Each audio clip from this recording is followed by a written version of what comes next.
Hello, friends. I'm Dr. Ashish Goyal, a professor in medicine. And today we are going to talk about types of variables. So, while doing research, sometimes for a new researcher, it often becomes confusing because there are so many different kinds of variables and so many different names which have been applied to these variables. So in the next 10 or 15 minutes, we are going to simplify the kinds of variables that you find in data and how to address them. A very broad overview of variables would classify them into two types.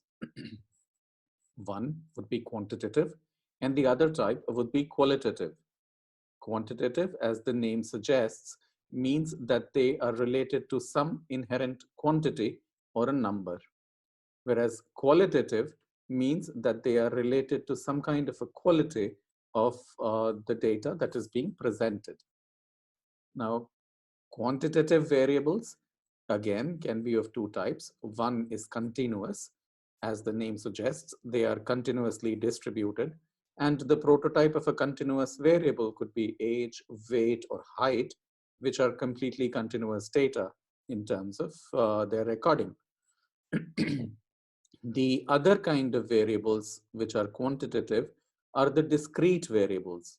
Now, discrete variables could be counts such as numbers of children, number of rooms, number of cities, so on and so forth. So here they can't take on any value, but they take on whole numbers largely. Coming to qualitative variables, again, qualitative variables can be of two types. And the one, it could be nominal or categorical. Now, as you understand, categorical means they are indicative of categories, or they are names of categories. They're kinds of nominal or categorical. The prototypes of categorical variables or the examples of categorical variables could be sex, colors, or hobbies, or other things of such nature. There could be two or more categories to the qualitative variable. Another kind of qualitative variable could be an ordinal variable. Here, the categories have an inherent order. The word ordinal comes from an order. Order could be low, medium, or high, small or large, big or small. So these are different categories which have got an inherent order between them. Now, the important thing that you need to remember in this is how do you organize your data? Now that we have seen the different kinds of variables, it makes a little more sense to try and understand how to record these variables. Often people record their data in an Excel sheet, and when they record in an Excel sheet, they do it in so many variable ways that it becomes difficult at the end to understand and analyze this data. And it takes a long time to clean the data in between. So to reduce the time spent in cleaning of the data, there are a few quick tips that you can remember. When you're recording the discrete variables, let's start from the discrete variables. When you're recording the discrete variables, these would be counts like 1, 2, 3, 4, or 5, or so on and so forth. So it's best to record it as just a number in the column. Just write 1, 2, 3, or 4. And please avoid writing one child or two children or three children. So don't add the suffix children or anything in alphabets. It's best to record it just as a numerical value. Similarly, when you are doing a continuous variable, now a continuous variable again should also be recorded as just a number or digits rather than recording, let's say 22 years. Often we add years in front of age, or we might add kgs in front of weight, or centimeters or feet in front of height. So you might find that height may be recorded in feet, it may be recorded in centimeters, it may be recorded in inches, it may be recorded in meters. So it makes sense to make a uniform scale of recording the height. For example, if you're talking about height, it makes more sense to record it in the same scale and then just write the number in the column rather than writing 5 feet or so many inches or so many centimeters. Please write only one numerical value on a uniform scale for every observation. That reduces the step of cleaning the data to a considerable degree, and then you find it much easier in the end if you have specially large data sets. When you're recording ordinal variables, now these would definitely be in different orders, or the categories would have orders among themselves. So it's best to kind of code them. The low category could be 1, medium could be 2, or 3 could be high. Supposing you could be wanting to analyze your data in the light of, let's say, a baseline category, and you want to see the low weight as the baseline category, and you want to use, let's say, low as a baseline, and use then compare the medium or the high group to the low category, which is a reference or the baseline. Then it makes sense to use it as a 0, 1, and 2, and then it becomes much easier analyzing this data at a later date. But in any case, the best thing to do is to categorize or record only numbers in your Excel sheet. Now, coming on to categorical or nominal data. So when you have categorical data and you are trying to record categorical data, there are two ways to do it. In one simple way, you have a column of sex and you write 0 and 1 for male or female, and then it's easy because it's best to code it in the beginning, and instead of recording male and female in your Excel sheet, it makes more sense to record it as 0 and 1 in your Excel sheet. Sometimes when you are having hobbies, now there will be more than two, or there will be many hobbies that you will have. So some people may have one, some people may have two, some people may have three, four, five, six, or numerous hobbies. So again, it makes one good sense to code the hobbies in advance and enter only figures or numbers in your data as 1, 2, 3, 4, or 5. But sometimes if you have multiple options per individual, or multiple options per row, then it makes more sense to code the hobbies individually as a reading or writing or travel, and then making an individual separate column for each hobby and recording only 0 and 1 as for absent and present in each column against each individual or against each observation. That makes the data analysis at the later date much easier. So much so for the types of variables and how to record the data. While you may not immediately realize or identify with the need to codify or record data in this manner, but you will definitely understand once you start working with data. Another common problem that young researchers face while addressing the types of variables is that there are multiple nomenclatures that are used, and it sometimes become confusing. So it's good to remember variables in two groups. Let's say one is the outcome variable. Now the outcome variable has been variably referred to by different names. This could be the dependent variable, the response variable, the predicted variable, the explained variable, regressand, or sometimes it is also called the Y. So basically the outcome variable is the outcome of interest that you are studying in your study, or the predicted variable that you are trying to predict in your study. All these terms have got similar meanings, and you don't need to get confused between the different meanings of different words. They all refer to the same outcome variable. Another group of variables is the predictor variables. Now, again, these have been referred to by different names in literature. They could be called the independent variable, the exposure variable, the risk factor, the covariates, the explanatory variables, the regressor variables, or they have often been referred to as X's or X. So again, all these are the same, and there is no need to get confused between the different names that have been applied to the predictor, independent exposure, risk factors. All of them are the X's or the predictor variables. So I hope at least after watching this video, you will not get confused between the different terminologies that have been applied to the different kinds of variables. They just mean the same thing.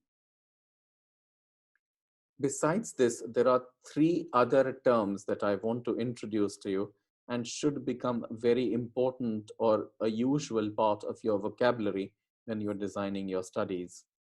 One is the confounder, two is a mediator, and three is an effect measure modifier. So let's talk a little bit more about each of these. First, let's talk about a confounder. Let's assume that we are trying to establish or trying to study the association between X and Y. So in our attempt to study the association between X and Y, where X is the predictor variable and Y is the predicted variable as we just did, or Y is the outcome variable, in our studying of this, we identify a variable C, and C affects X and also affects Y. Please remember the direction of the arrows. Here we have C, which is having an impact on X, and we have C, which is having an impact on Y. This kind of a variable is called a confounder. Let's see what is a mediator. Again, if we are looking at this association between X and Y, and we have a variable which is M, which comes in between this association of X and Y, where if you see the direction of arrows, X causes M and M causes Y. Then if this kind of a variable exists in this relationship, then it's called a mediator. The third kind of variable that I talked to you about was an effect measure modifier. Again, we come back to our association of X and Y. We are trying to assess this association. So the third kind of variable that I want to talk to you about is the effect measure modifier. Now again, we come back to our association between X and Y, where we are trying to identify or understand the association between X and Y. The best example or the best understanding of an effect measure modifier will make me take you back to your organic chemistry classes when you were associating two compounds, and E in this was an enzyme. So it will be easy if you envisage or view the effect measure modifier as an enzyme. That's the kind of best example that I can draw for an easy understanding. So when we were trying to understand in chemistry how a substance X converts to a substance Y in the presence of an enzyme, we realized that the impact or the reaction occurs much faster and at a greater speed. So if there is an increased amount of enzyme present, then the reaction speeds up and occurs much faster. So if we draw parallel to effect measure modification, that is kind of a similar example how this works. The association between X and Y is impacted by the presence of the effect measure modifier. If the effect measure modifier is present in small quantity, then the X and Y have got a feeble relationship. If enzyme or the effect measure modifier is present in a greater quantity, then X and Y appear to be associated in a greater strength. So that is as much I wanted to tell you about confounding, mediation, and effect measure modification. So whenever you are designing a study, I would suggest that you identify your variable of interest X and your variable of interest Y, and then try and figure out how to place the confounders, the mediators, and the effect measure modifiers in this association. So among the variables that you're planning to study in your study, try and place them in this figure and see which might be occurring or impacting this association as a confounder or as a mediator or as an effect measure modifier. The reason to do this is because when we analyze or when we do a statistical analysis, then we have different ways to handle these three kinds of variables. And it becomes important that we know which one is a confounder in our estimate and which one is a mediator, and then we can handle them appropriately at the time of analysis. When we do this kind of an exercise, what we get is DAG. A DAG is a directed acyclic graph. So D stands for directed. Directed means that there is a direction. It can go from one direction to the other. A stands for acyclic. Acyclic just means that there is not a cycle. A cycle cannot be completed. There is a break in the cycle. It's only directional. It's not a cycle, and it's a graph, just a figure. So trying to give you an example of what we did in the previous slide, let's try and study the association between screen time and obesity. Let's assume obesity is our Y, and we are trying to associate the screen time, our variable of interest, with obesity. So let's try and see what is the role of parental education in these two. You might be able to realize that parental education can reduce screen time and parental education can reduce obesity. So the parental education might play a role of confounder if we have failed to evaluate it, or if we have failed to account for it in the initial designing stage of our study. Similarly, we might be able to identify that if there is screen time which is increasing, it causes a physical activity which is decreasing, and a decrease in physical activity leads to obesity. So the physical activity itself may play the role of a mediator. So if we have thought of and identified in our analysis or in our estimate these terms in advance, then it becomes easy to address them and handle them at the time of analysis. Similarly, we might also want to study self-harm. Screen time itself may cause self-harm, and obesity itself may cause self-harm. So again, if we develop this kind of a figure or this kind of a map in advance while we are planning our study, it will definitely make our understanding of the study much more robust and will give much more strength to our study design. So in a quick recap, today we talked about the different types of variables, which could be quantitative or qualitative. Quantitative variables, again, could be continuous or discrete. Qualitative variables could be ordinal or nominal, which could also be called categorical. Now, variables could be predictor variables or outcome variables, depending upon how we have designed the study and what is our aim, what is our interest area in this study. After that, we talked about confounders, mediators, and effect measure modifiers.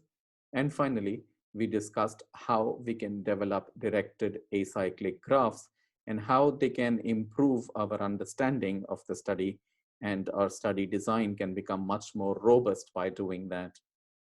I hope our session today was helpful, and thank you for stopping by.